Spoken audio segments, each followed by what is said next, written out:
All right, so this video we're going to go over how to combine multiple images into one. This is one of the images that you need to make for the still life assignment. And basically, in terms of what to think about making, I would think about choosing objects that are related and that could make sense together, or whose form, shape, or color, or kind of other aesthetic attributes would work well together in a more abstract kind of composition. Here you can see I've gone the route of choosing similar objects, but then I'm kind of placing them in a different context. So I have a bunch of signs from Las Vegas, and then they're placed on a pastoral sunset scene. So it's a little, unexpected, but the images together sort of end up making sense. So what I want to go over is how to get all of these different images, which of course there's backgrounds that I cut out, how to get them into this image. So right now they're all on different layers. So basically I started out with my sunset image here, and then I went to all of my different images here and made particular selections. And you can see selections, that's what these marching ants black and white line is. And then I simply copied them over here, and when I copy them over I have all of these different layers. And then I have to make all those different layers kind of fit into the scene, which in this case I, in most cases, chose to put it behind the hill or the mountain. And the way that I did almost all of this is by using the QuickSelect tool. Now the QuickSelect tool is one of the selection tools at the top here. It looks like the paintbrush with the dotted line around it. If you hover over it, you do get the kind of help, and you can learn how to use it here. Of course, there's also the LinkedIn Learning videos and other tutorials as well. When you click on tools, you usually have tools underneath. So this one has the magic wand tool. I generally don't use that because the quick selection tool is newer and a little more versatile. So I have this, and I need to go to my first image, which is this one, and we already have a selection here, so I'm just going to go ahead and deselect it by going to select and deselect. When you are making selections, it is important to keep in mind that the select menu will have a lot of your options in terms of editing your selections. So the way the quick selection tool works is it tries to find areas of similarity. So it's easier if you have a subject that you are trying to select that is very different than the background. So we have that here. We have a very bright subject and a very dark background. Now there's some tricky parts near the bottom here, but that's okay. So when we have our tool selected, quick select tool, we then have our tool options up top here. And in some cases, like this one is probably a good example, you can hit select subject, and it will probably do a pretty good job of selecting the subject. And you can see it did, except for the trouble spot where it is a little bit darker. So that's a perfectly fine way to do it when you have pretty clear-cut borders. But a lot of times you're going to need to do it the more manual way, so I just want to do that here. So I'm going to go to select and deselect.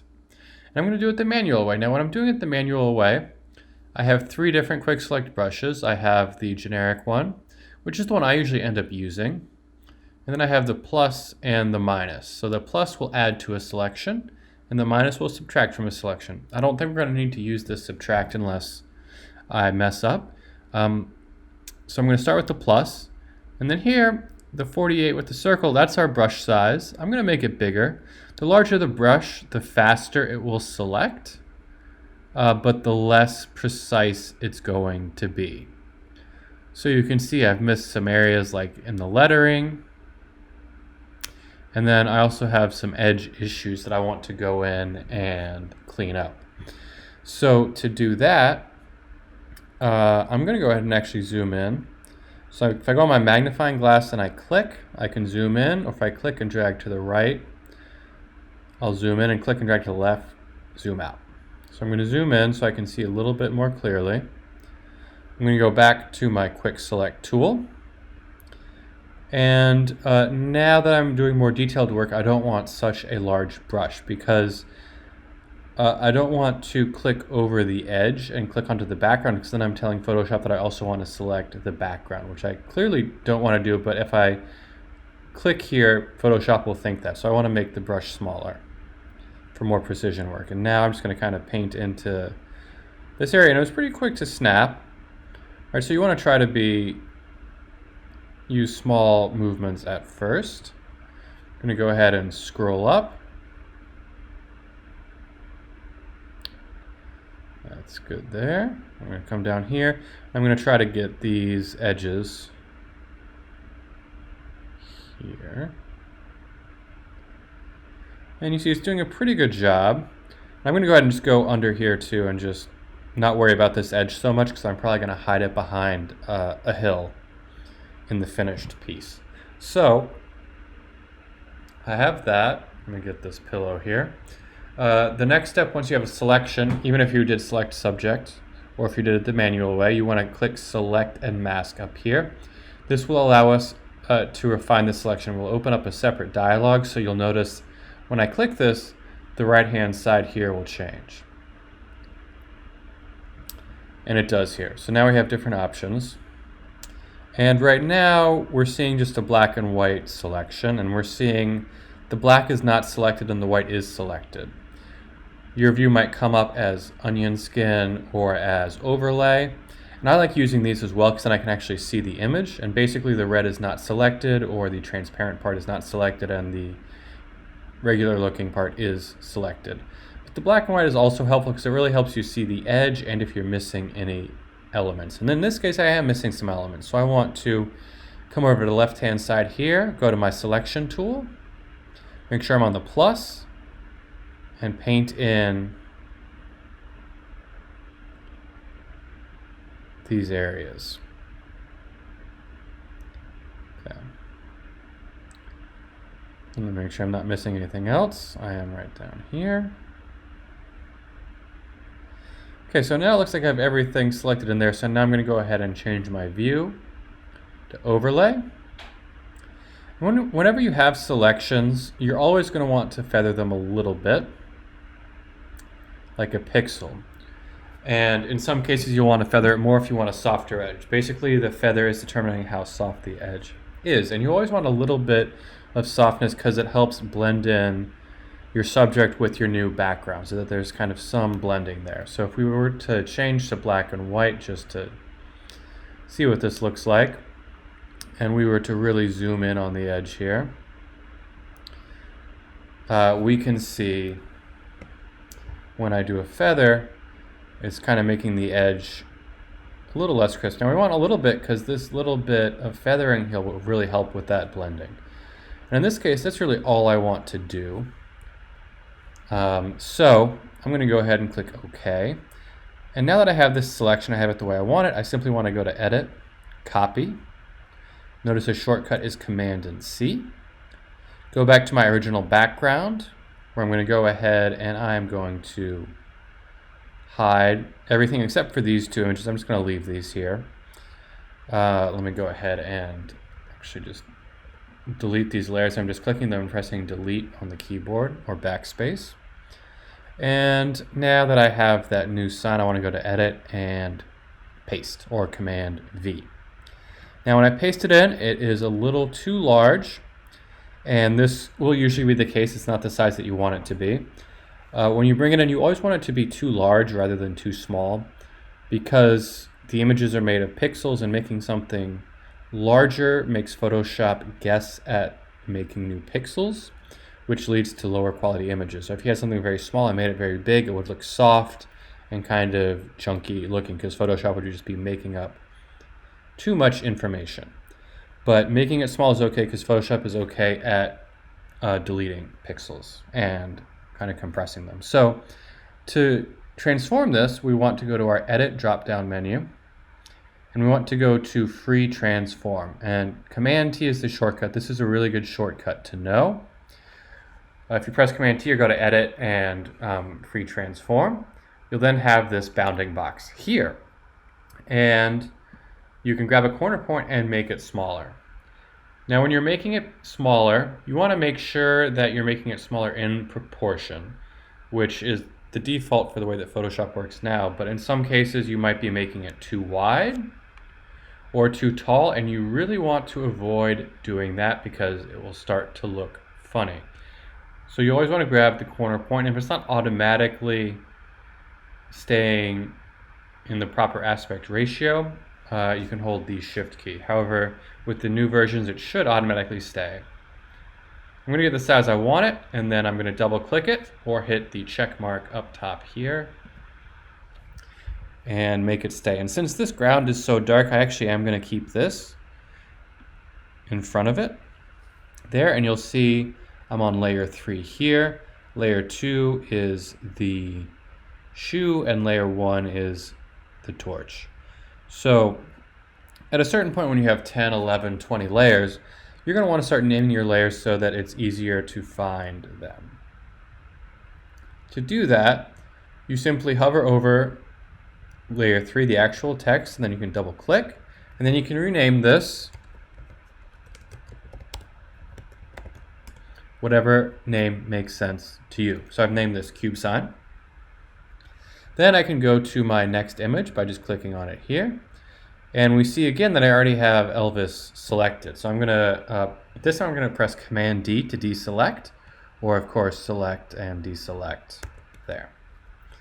Now here when I go to my quick selection tool and I press select subject, since I've already done a selection, it might figure it out, but it might have a harder time selecting it, and that is the case here. It's kind of selecting a little too much, so it's not really going to work in this case. So again, select, deselect. So this really is going to be a trickier selection. So I'm going to make the brush a little bit bigger to start, but not huge. And I'm going to start on the plus. Then I'm just going to start painting.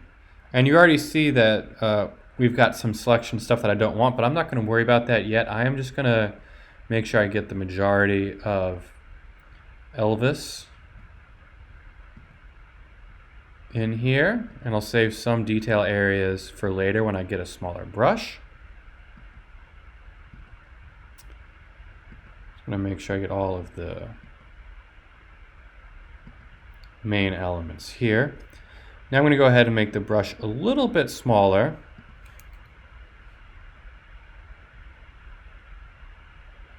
And really get the guitar, the pants, this edge of the pants, the shoe. Try to get the shoe here, pants here. And now I have to change from the plus brush to the minus brush.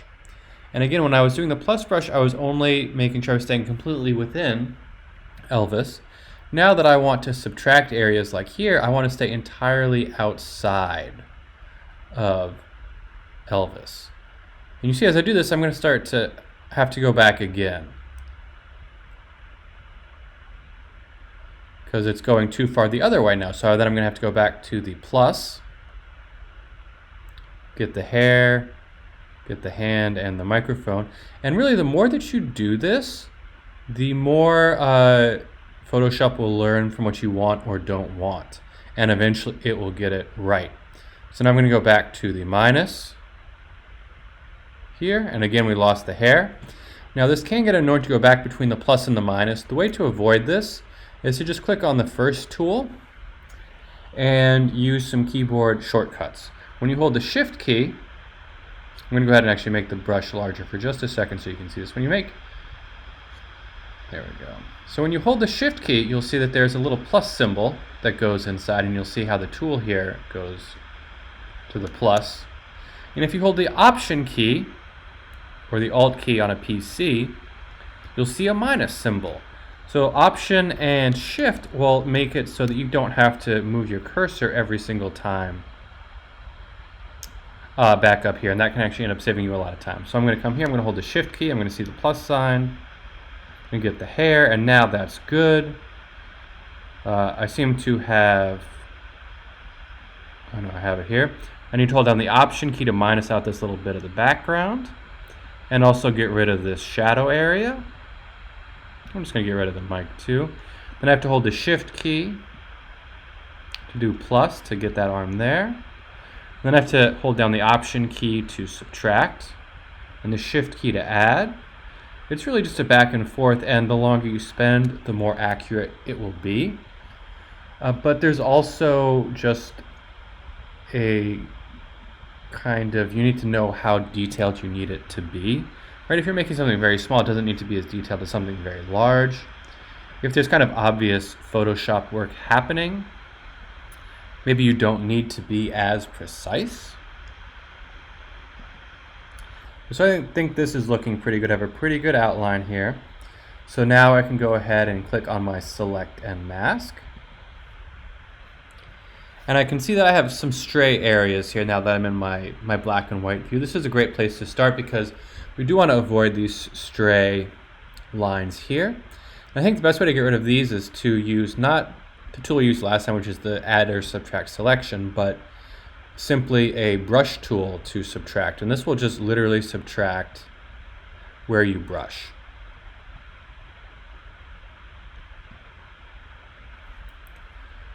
So I just want to get rid of those.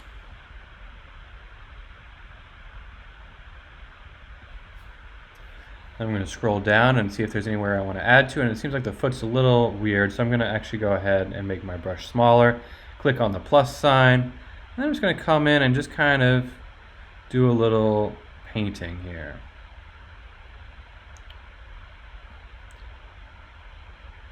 I'm going to Command Z to undo that. And that's looking pretty good. Now let me go ahead and go back to my overlay. And I'm going to want to go ahead and actually just add, see a little red happening there. Okay. All right, and that's looking pretty good. Now it's not perfect, but I think it's good enough for our purposes today. So now that I have this, I'm going to want to feather it again, and I'm just going to do about a pixel. You don't have to be exact. And then I'm going to click OK. And then I get to copy, go back to my background, and paste. And this time, Elvis came in at a more decent size because he was a smaller part of the original photo. Now, originally I thought I was going to kind of put him down here, but then I started moving him around, seeing, maybe here, and I found out that it kind of looks like when he's here, his feet are actually kind of resting on this shoe somehow. So I'm going to leave him there, but I could, of course, move him somewhere else. I could do an edit, free transform, maybe rotate him a little bit,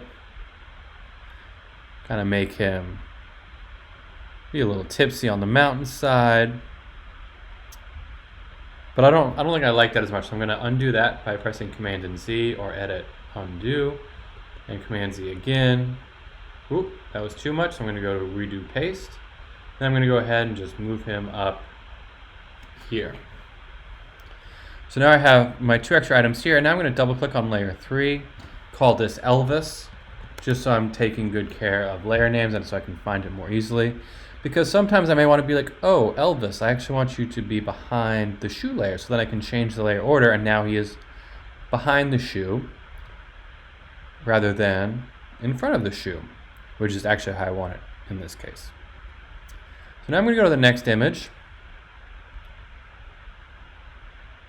And I had this as the next image. You can see I have it selected here, so I need to go to Select, Deselect, and I'm going to start over again with the QuickSelect tool. Make the brush bigger, just because this is, again, at least the top part should be pretty straightforward. There's a lot of light glow, but it's still a pretty contrast between the bright light and the dark nighttime. Now, as you pick images to select, you have to keep in mind that some things are harder to match up than others. If you have something that's photographed at night and something else that's photographed in the daytime and you want to combine them, it's going to be a little bit harder to make that convincing than if you had two items that you wanted to put together that were both photographed in the daytime. So I'm going to make this just a little bit bigger by clicking on my magnifying glass, zooming in a little bit by clicking and dragging, or at least fitting to screen. I'm going to go back to here. I'm on my add tool still, and I'm going to make the brush smaller. And then I'm going to try to fill in some areas that seem to be missing. Okay, including down at the bottom here, even though I'm probably going to end up getting rid of the bottom when I put it behind the mountain. That looks pretty good. So now I'm going to click select and mask again. And I'm going to, this time I'm going to make, since it's got a kind of glow to it, I'm going to make the feather a little bit bigger. And I'm going to click OK. And then copy. This time I'm going to press Command and C to copy, go back to my background layer, and Command and V to paste.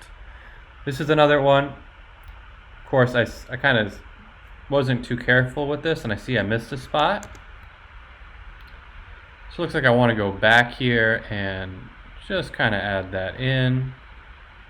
And if I was really careful, I'd go to select and mask. I would change my view to black and white.